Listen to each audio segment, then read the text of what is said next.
I'm working at the pharmacy counter in Melbourne when an American tourist storms in, visibly sunburned. Wearing board shorts and a tank top that says Land of the Free in peeling letters. I need burn cream, he announces. And I want to file a complaint about your son. Blink. Our ... son? Yeah, it's defective. Way too strong? I was outside for like 40 minutes, and look at me. He gestures at his lobster-edged shoulders. In California, I can be out for 3 hours, no problem. Your son is clearly unregulated. Explain that Australia is closer to the equator, has thinner ozone, and requires stronger sun protection. He's not having it, but that's exactly what I'm talking about. In America, we have freedom of sunshine. The government doesn't control how strong the sun gets. But here, he leans in conspiratorially. I think your government is pumping extra UV through satellites to sell more sunscreen. It's a pharmaceutical scheme. He demands I write a letter to the Australian Sun Regulation Authority on his behalf. When I tell him that doesn't exist, he asks for the pharmacy's corporate office. Someone needs to answer for this monopoly on skin protection, he mutters. Buying the cheapest aloe vera gel and leaving an American woman in Brisbane tries to pay for a meat pie with a $100 bill at a small bakery. The owner politely explains they can't break it this early in the morning. She stares at him like he's speaking ancient Sumerian. But it's legal tender, she insists. You have to accept it. That's the law. The owner suggests she try a bank or use a card. This is discrimination against cash users, she announces, pulling out her phone. I'm documenting this for my rights violation lawsuit. In America, refusing legal currency is a federal crime. She films the entire bakery, narrating about authoritarian merchant practices, then leaves without the pie. She posts the video with the caption, Australia's war on American money has begun. Let me tell you about the time I watched an American try to apply the Constitution to Australian wildlife regulations. I'm a ranger at Kakadu National Park when an American family arrives for the crocodile safety briefing. Standard procedure, don't swim in the billabongs. Stay away from the water's edge, and definitely don't feed the wildlife. The father raises his hand. So what you're saying is we're not allowed to enjoy nature. You can enjoy it, I explain. Just from a safe distance. These are saltwater crocodiles. They're apex predators. Right. But what if I want to swim? This is public land funded by taxpayers. I should have the right to assume the risk. I clarify that non-citizens don't fund Australian parks. And more importantly, when people ignore warnings and get attacked, it creates massive rescue operations that endanger rangers and other visitors. He's undeterred. In America, we have something called personal responsibility. If I want to swim with crocodiles, that's my choice. Your rules are infantilizing. His teenage son chimes in. Dad's actually right. We looked it up. Australia doesn't have a constitutional right to water access. That's authoritarian. The father nods vigorously. Exactly. We're planning to file a brief with the Australian High Court about recreational water freedom. This affects everyone. I explain slowly that the crocodiles don't care about legal briefs. They're ambush predators with the strongest bite force of any animal. They will kill you, at speciest, the mother adds. You're profiling crocodiles based on stereotypes. 2 days later, I'm called to escort them off a restricted beach. They're standing knee-deep in murky water, the father holding a selfie stick. We're exercising our right to peaceful assembly with nature. He shouts as I physically pull them back. A massive croc slides off the bank 50 meters away. They leave threatening to contact their congressman about Australian wildlife discrimination against Americans. At a Sydney coffee shop, an American orders a flat white and receives it in a ceramic cup. He stares at it for a full 30 seconds. Where's the to-go cup? He finally asks. The barista explains they serve in ceramic unless he specifically requests takeaway. But I might want to leave, he argues. I might need mobility. Are you saying I'm trapped here now? The barista offers to transfer it to a paper cup. No, it's the principle. You've made an assumption about my intentions. In America, everything comes in a to-go cup because we value freedom of movement. He sits there for 90 minutes, glaring at the cup, before finally drinking it and leaving. Returns the next day. Orders another flat white. To-go cup this time. I'm not falling for that sedentary lifestyle trap again. I'm a postal worker in Adelaide when an American comes in to mail a package back to the US. Standard International. Form, Customs Declaration. Contents Description. Value. He fills out the form, slides it back.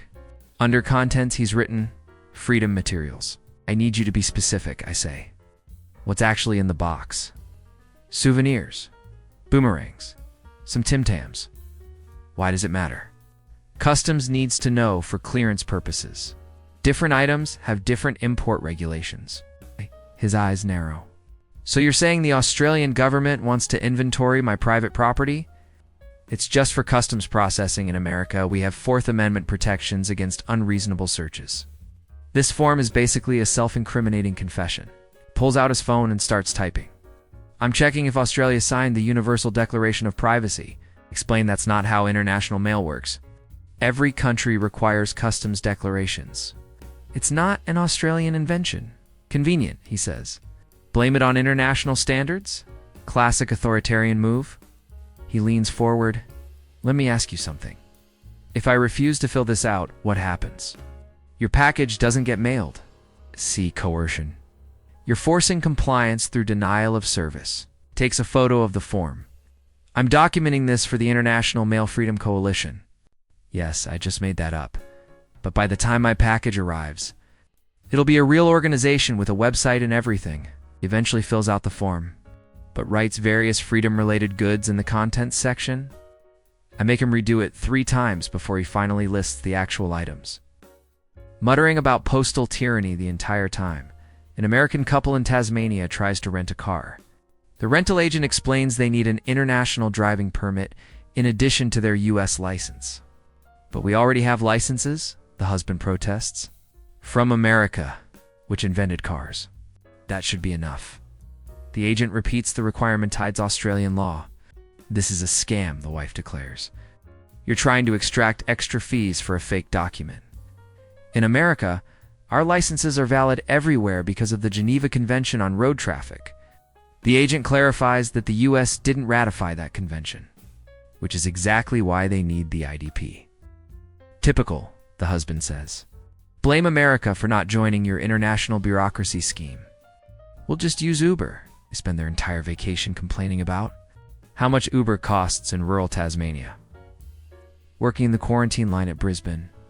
Airport, when an American family arrives from their flight, standard biosecurity check, we confiscate an apple, some beef jerky, and a bag of trail mix with seeds. The father is apoplectic. Those are snacks. Purchased legally in America. You can't just take them. I explain Australia's strict biosecurity laws. We're an island nation protecting against invasive species and diseases. Even seeds can devastate ecosystems. Seeds, he laughs. They're pumpkin seeds, roasted dead. They cannot grow. The regulations apply to all. No, I get it now. He cuts me off. This is about control. You're confiscating food so people have to buy Australian products. It's economic protectionism disguised as safety theater. His wife nods enthusiastically. In America, we have free trade agreements. This violates NAFTA. NAFTA is between North American countries. Exactly. And Australia isn't included because you're running this closed market scheme. I bet if I had Australian beef jerky, you'd let it through. I explained that Australian citizens also can't bring these items in. The rules apply equally to everyone, and you're oppressing your own people too. That's even worse. Pulls out a wrinkled business card. I'm a consultant. Small business efficiency. And this? He gestures at the biosecurity setup. This is the most inefficient operation I've ever seen. You're inspecting every bag? Do you know what that costs in labor hours? We're protecting a unique ecosystem. I'll tell you what you're protecting. Bureaucratic jobs. This is make work for government employees. In America, we trust citizens to make smart choices about what they bring into the country. His teenage daughter, scrolling on her phone, looks up. Dad, it says here that America also has agricultural inspections at borders. Brief silence. It's different, he finally says. America has real threats. Australia is just being paranoid about seeds. He leaves with a final declaration. I'm writing to TripAdvisor about this snack confiscation policy. Tourists deserve to know about your food authoritarianism. The family returns 3 days later, trying to leave Australia with a collection of decorative branches and dried flowers. We confiscate those too. I'm a swimming instructor at Bondi Beach running a surf safety course. Basic stuff. Rip current identification, flag system, staying between the red and yellow flags where lifeguards patrol. An American man, maybe 50, interrupts. Question. What if I'm a strong swimmer and I want to go outside the flags? You shouldn't, I say. The flags mark the safest area. Outside them, currents are unpredictable. But I'm from Florida. I've swum in the ocean my whole life. I think I can assess my own risk. Explain that Bondi's rips have killed strong swimmers, including locals. The flags are there for everyone's safety. Right, but in America, we have a concept called self-determination. If I want to swim outside the designated area, that's my constitutional right. Another instructor, a woman who's been lifeguarding for 15 years, joins in. Mate, this is Australia. We don't have your constitution. And the ocean doesn't care about your rights. Exactly my point. He's getting animated now. You've normalized this collective safety mindset where individual choice is suppressed. It's a slippery slope. His wife appears, equally indignant. We paid for beach access? We should be able to use the whole beach, not just the section you've arbitrarily decided is acceptable. You didn't pay for beach access, I clarify. Australian beaches are free. Momentary confusion crosses her face. Then who's funding the lifeguards? Taxes. Oh, so we are paying for it. Through inflation caused by Australian government spending? She seems proud of this logical leap. The husband nods. And since we're contributing to the economy by being tourists, spending money at hotels and restaurants, we're indirectly funding these lifeguards, which means we have a say in where they put the flags. I'm trying to figure out how to respond when their teenage son runs up dripping wet. Dad, I went past the flags like you said, and a lifeguard on a jet ski brought me back. It was so embarrassing. The father turns to me. Your staff harassed my son for exercising his freedom of movement in international waters. That's not Bondi, it's not international waters. The ocean is fluid. It doesn't respect borders.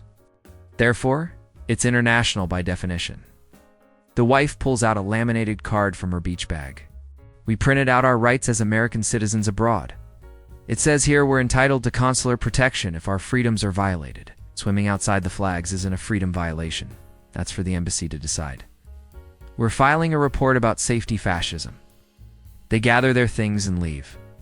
But not before the husband yells back, your flag system is an illusion of safety designed to limit human potential. 2 hours later, they're back. Sunburned, stung by jellyfish, and asking very politely where exactly the flags are positioned. An American, at a Melbourne restaurant, becomes furious when he learns he can't substitute sides. In America, customization is standard. It's part of the service economy. The waiter explains their kitchen doesn't do substitutions. It's on a sign at the entrance. That's anti-consumer, the American declares. I want fries instead of salad. This is a simple request that violates no laws of physics. The waiter suggests he order a side of fries separately, at an upcharge. That's extortion. I'm paying for a side dish either way. The type shouldn't matter. He refuses to order, sits there filming the restaurant, then posts a review, authoritarian menu policies. Wait staff, trained in compliance enforcement. Food looked average. I'm a ranger at the Great Barrier Reef, monitoring a snorkeling group.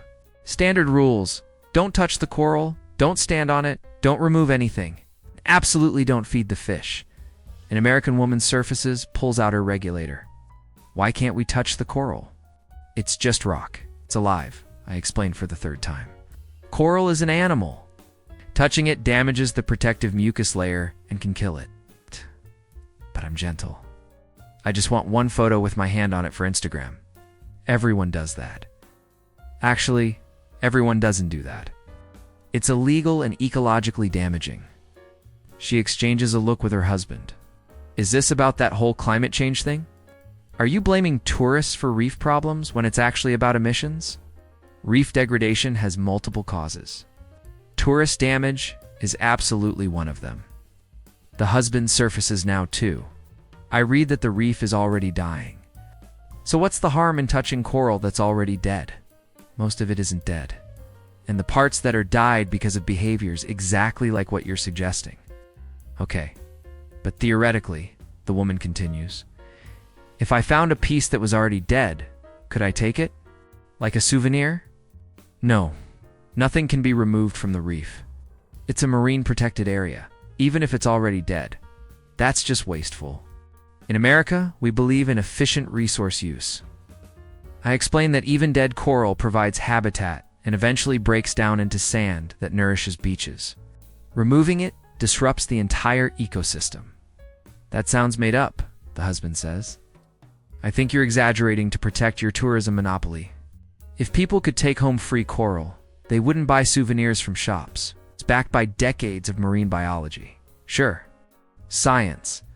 The woman does air quotes underwater, which is impressively difficult. But has anyone actually tested what happens if one person takes one small piece? I'm willing to bet nothing would happen. Millions of tourists visit. If everyone took one small piece, but they won't, she interrupts, because most people aren't as respectful and curious as us. We'd actually appreciate the coral. We'd learn from it, her husband nods. We could even start a coral education program back home. Take pieces back, show them to schools. Spread awareness. That's coral poaching. Poaching is for elephants and rhinos. This is conservation through distribution. I'm radioing for backup when the woman dives down and surfaces with a broken piece of staghorn coral. See, this was already broken off. I'm basically cleaning up. Her husband films her. This is for our documentary about regulatory overreach in Australian natural resources. I confiscate the coral, issue them a warning, and escort them back to the boat. They spend the entire ride back arguing that I'm anti-education, and probably why. Australian students score lower than Americans in environmental awareness.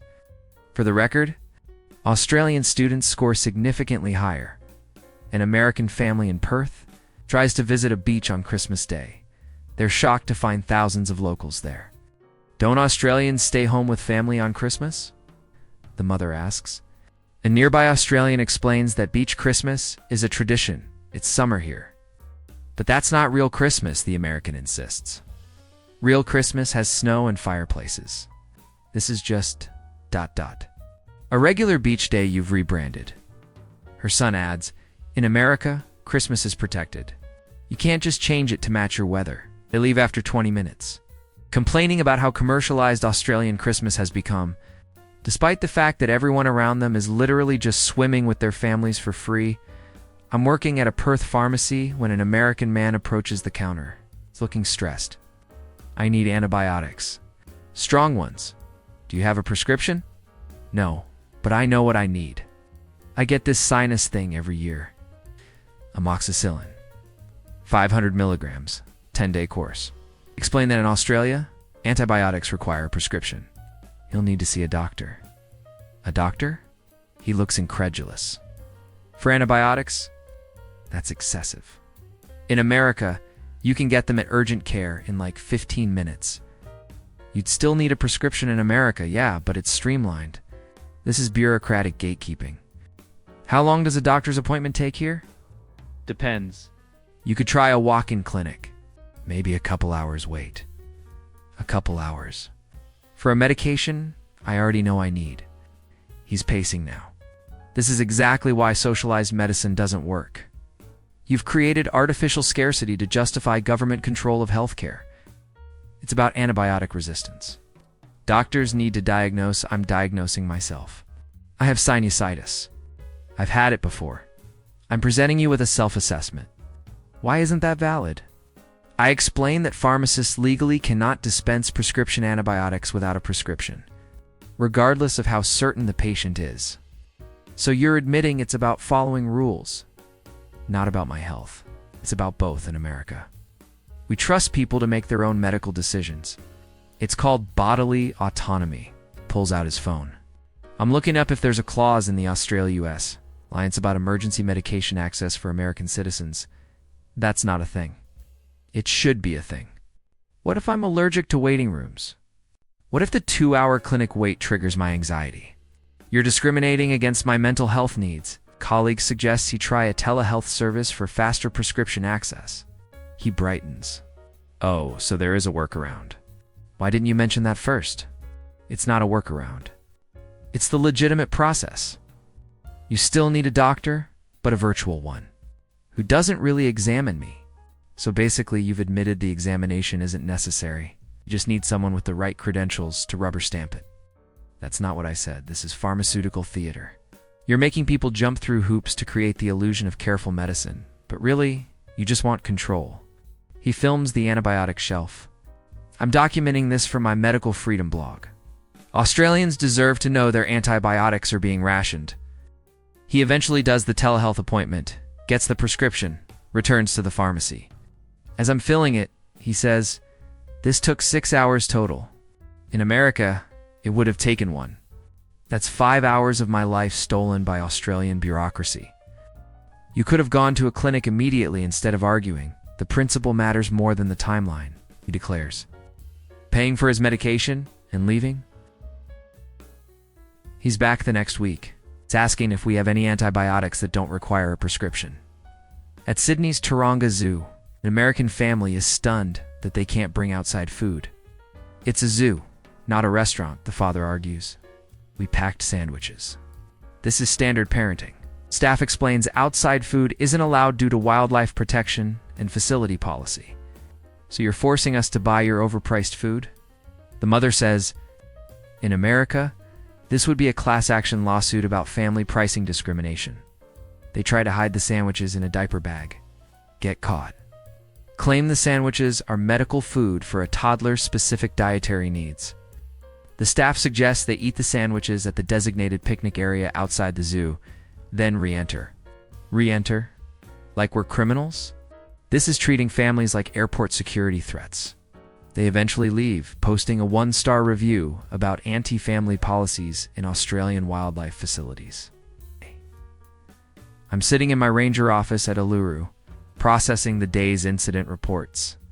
Thinking about the American family who tried to climb the sacred rock permanently closed to climbers since 2019 because they didn't see a physical barrier, just a sign, and in America, signs are suggestions. Unless there's an actual fence, my colleague mentioned. The American couple in Byron Bay who tried to take a dolphin encounter from swimming near to wall. Riding, claiming they'd paid for the full experience. And marine mammal protection doesn't apply to Australian waters. Another ranger told me about the American in the Daintree rainforest who got upset about leeches, demanded the park do something about them, then suggested aerial pesticide spraying because controlling local insects is what governments are for. The common thread: a uniquely American assumption that individual preferences outweigh collective rules, that freedom means exemption from local consequences, and that paying for something even existing as a tourist grants authority over how systems should operate. But here's what gets me. These same Americans return home with stories about authoritarian Australia and restrictive travel experiences, never quite grasping that the rules protecting coral reefs, preventing biosecurity disasters, and keeping people out of crocodile-infested waters are exactly why Australia remains the incredible place they wanted to visit in the first place. Maybe that's the real culture. Shock realizing that freedom doesn't mean the absence of rules. Sometimes it means having systems that actually work, even if they inconvenience your individual Tuesday. Next time, the American who tried to sue a European government for emotional damages caused by insufficient air conditioning.